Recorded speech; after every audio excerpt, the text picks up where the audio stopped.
On continue avec notre processus d'ajustement linéaire avec notre problème de la masse d'une éléphante d'Afrique, d'un panel d'éléphantes d'Afrique en fonction de leurs âges en mois. D'accord ? Nous allons maintenant trouver l'équation de la droite de régression. On a tout ce qu'il faut pour ça. Alors, vous vous rappelez, on avait fait un diagramme en nuage de points concernant ce problème que je vais réafficher là dans quelques instants, et qui nous disait qui nous montrait des points qui étaient très proches d'être alignés. On avait envie de tracer une droite qui passait à proximité de ces points. C'est ça qu'on appelle la droite de régression, qui nous permet de nous faire une idée de comment la masse varie en fonction de l'âge. Et bien, nous allons trouver l'équation de cette droite. Et nous avions trouvé à la diapo précédente la corrélation. On avait trouvé une corrélation d'environ 0,997, qui est une corrélation très forte, très proche de 1. Et plus la valeur absolue de la corrélation est grande, plus la corrélation est proche de 1 ou moins 1, plus on considère que les paramètres observés sont liés linéairement. C'est-à-dire qu'ils sont proches d'être alignés sur une même droite. Et si la corrélation vaut exactement 1 ou exactement moins 1, ça veut dire que les deux caractères qu'on étudie sont exactement alignés. Tous les points de notre image de points sont exactement alignés, soit sur une droite croissante si la corrélation vaut 1, soit sur une droite décroissante si la corrélation vaut moins 1. Là, on a trouvé une très forte corrélation de 0,997. Donc, ça veut dire que les points sont très proches d'être alignés. Ça veut dire que considérer la droite de régression dans ce cas-là, c'est quelque chose de très pertinent. Maintenant, la droite de régression, il faut encore trouver son équation. C'est ce qu'on va faire ici. Quelques petites précautions à prendre cependant auparavant. La corrélation indique une dépendance linéaire, mais n'informe pas sur d'autres formes de dépendance. Qu'est-ce que ça veut dire ça ? Ça veut dire que lorsque les points sont très proches d'être alignés, à ce moment-là, on dit, ben oui, il y a un lien très fort et on va trouver une corrélation très forte. Mais lorsque les points ne sont pas proches d'être alignés, est-ce que ça veut dire pour autant qu'il n'y a pas de lien ? Ben non, il pourrait très bien y avoir un lien différent. Regardez ce diagramme en nuage de points. Imaginons qu'on étudie deux autres caractères et qu'en traçant le diagramme en nuage de points, on obtienne quelque chose comme ça. Eh bien, même sans rien connaître aux statistiques, on se dirait... Ah oui, là, on s'aperçoit qu'il y a une espèce de phénomène et on conjecture très fortement qu'il y a un lien entre les deux caractères qu'on étudie parce qu'on n'a pas obtenu des points totalement éparpillés, ils ont l'air de suivre une courbe bien définie. D'accord ? Eh bien, ce lien-là, par contre, n'est pas du tout un lien linéaire. La courbe suivie par ces points ne ressemble pas du tout à une droite. Donc, si on calculait la corrélation avec ces points-là, on obtiendrait une corrélation très proche de 0, très faible. D'accord ? Et pourtant, il y a un lien.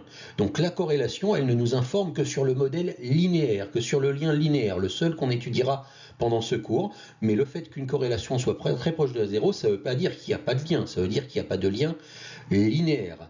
D'accord ? On pourrait très bien, par exemple, retrouver... qu'est-ce que ça pourrait être, cette courbe ? Ça pourrait être, par exemple, une courbe de température, suivant les mois de l'année, où il fait très chaud l'été, puis les températures baissent pendant l'hiver, et puis il se remet à faire chaud l'été suivant, et on pourrait imaginer qu'elle continue comme ça, en montant et en descendant, etc. Et on sait très bien que... tout le monde sait très bien, intuitivement, que les températures sont liées aux saisons, et par contre, elles ne sont pas du tout liées linéairement, puisque ça monte, ça descend, ça monte, ça descend. Ça décrit une espèce de sinusoïde. D'accord ? Donc il faudrait un autre modèle que le modèle linéaire pour décrire ce genre de phénomène. Voilà, donc la corrélation indique uniquement la dépendance linéaire, mais n'informe pas sur d'autres modèles de dépendance. Voilà. Une autre précaution qu'il faut prendre, c'est pas parce qu'on a trouvé une dépendance, c'est pas parce qu'on a trouvé une corrélation très forte qu'il y a un lien de cause à effet. On pourrait conjecturer dans notre cas que c'est parce que les éléphantes prennent de l'âge qu'elles gagnent de la masse, qu'on pourrait conjecturer que le fait qu'elles augmentent en masse Eh bien la cause, c'est parce qu'elles prennent de l'âge. On ne voit pas très bien comment l'un serait lié à l'autre, si peut-être le processus de croissance et peut-être la physiologie de l'éléphant. On pourrait trouver d'autres explications qui ne seraient pas mathématiques. On pourrait très bien conjecturer l'inverse. On pourrait très bien conjecturer que c'est parce que leur masse augmente que leur âge augmente. Ça, ce serait un petit peu plus farfelu. Et on pourrait aussi conjecturer que c'est pour une autre raison, qu'il y a une autre raison différente de l'âge et de la masse qui fasse augmenter à la fois l'âge et la masse. D'accord ? Donc une dépendance ne signifie pas un lien de cause à effet. C'est pas parce que A et B ont une très forte dépendance linéaire entre eux qu'on va dire c'est parce qu'il y a A que se produit B. Faut faire attention à ce biais de raisonnement. Je vous conseille d'ailleurs une très très bonne vidéo qui l'explique très bien et que j'ai trouvée sur une autre chaîne et que je vous mets en fiche. D'accord ? Bon, maintenant on revient à notre problème de droite de régression. Voilà le diagramme en nuage de points qu'on avait obtenu avec l'histoire des éléphantes et voilà la droite de régression qu'on avait très eu envie de tracer. D'accord ? Et maintenant on cherche son équation à cette droite de régression. Donc trouvons son équation. Je vais vous donner sans démonstration les formules qui donnent l'équation de la droite de régression. Alors, la droite de régression linéaire, c'est une droite. Elle a comme équation une équation de la forme y égale à x plus b, comme toutes les droites. Donc tout ce que j'ai besoin de vous donner pour que vous connaissiez cette équation, c'est comment calculer A et comment calculer B. D'accord ? Alors il existe des méthodes pour les trouver, il existe pour les trouver à la main, en particulier la plus connue c'est la méthode des moindres carrés. On ne va pas les détailler là, je vais juste vous donner les formules et je vous expliquerai dans d'autres vidéos comment faire la manip à la calculatrice. D'accord, donc je vous donne les formules pour que vous soyez convaincus que ça ne tombe pas de nulle part. Voilà. Le coefficient directeur de la droite de régression, c'est la covariance qu'on a calculée à la vidéo précédente, divisé par l'écart type de x mis au carré. D'accord ? Et B, c'est la moyenne de y moins A fois la moyenne de x. Pourquoi B est comme ça ? Je peux vous le dire, c'est parce qu'il s'avère que ce qu'on appelle le point moyen, le point de coordonnées moyenne des x et moyenne des y se trouve toujours quelque part sur la droite de régression. Ce point moyen se trouve toujours exactement sur la droite de régression. Il est construit comme ça. C'est pour ça que on s'aperçoit que x bar et y bar respectent l'équation de la droite de régression. Voilà. Donc voilà comment on trouve l'équation de la droite de régression linéaire et vous avez maintenant les moyens pour trouver l'équation de la droite de régression linéaire à la main avec vous avez la covariance ici, vous avez l'écart type de x là juste au-dessus et vous avez les moyennes de x, les moyennes des y, vous pouvez substituer, trouver A et B.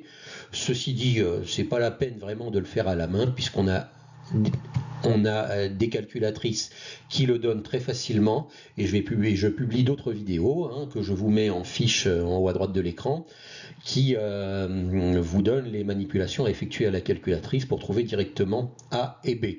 Et pour certaines calculatrices un peu plus récentes, vous avez aussi le coefficient de corrélation qui s'affiche juste en dessous de A et de B, de manière à ce que, voilà donc comment on trouve le coefficient de corrélation directement. Malheureusement, toutes les calculatrices ne le donnent pas. C'est pour ça que j'ai publié des vidéos aussi qui montrent le calcul du coefficient de corrélation à la main.